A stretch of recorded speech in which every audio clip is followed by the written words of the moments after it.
Motivation quotidienne numéro 71. Porteur d'espérance. Face aux souffrances du monde et le chaos grandissant, notre société a besoin d'hommes et de femmes porteurs d'espérance. C'est l'espérance qui fait vivre. Une histoire raconte: deux hommes malades se partageaient une chambre d'hôpital. L'un d'eux disposait du lit situé près de la seule fenêtre de la pièce. L'autre patient ne pouvait malheureusement pas bouger et devait rester allongé à plat sur son lit d'hôpital. L'homme à la fenêtre décrivait tous les jours au patient alité ce qu'il apercevait dehors. Quel temps magnifique! Le parc de l'autre côté de la rue est splendide. Il y a un lac aussi. Des canards jouent dans l'eau. Trois enfants font flotter leur bateau en plastique dans le lac. Un vieux couple se tient main dans la main et marche sur un sentier tapissé de fleurs de toutes les teintes. Au loin, on peut apercevoir les gratte-ciel de la ville.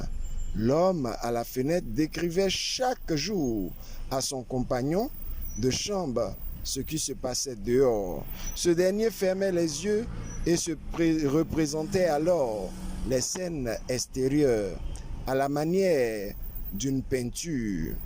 Cela l'aidait beaucoup. C'était même thérapeutique et ça l'aidait à ne pas céder à la morosité de son quotidien. Des semaines passèrent. L'homme à la fenêtre mourut un soir dans son sommeil paisible.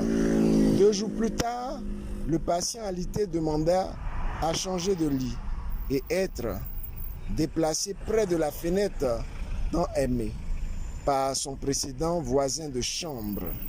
L'infirmière s'exécuta et fit le nécessaire. Lentement et péniblement, l'homme se hissa de son lit pour admirer lui-même le monde extérieur. Quelle ne fut pas sa surprise lorsque ses yeux se heurtaient à un mur vide. Africaine et Africain nouveau, Ivoirienne et Ivoirien bois de manioc. Regarde aujourd'hui autour de toi, à la maison, au travail, qui a besoin d'espérance? Sans hésiter, offre cette espérance et que l'espoir puisse renaître. Un proverbe africain dit: les jours qui viennent sont plus longs que les jours passés. Je suis porteur d'espoir. Et toi, qu'es-tu? C'était ton coach Paul Blanchard-Raquet, influenceur au naturel, bois de manioc. Nouvelle idée, nouveau départ.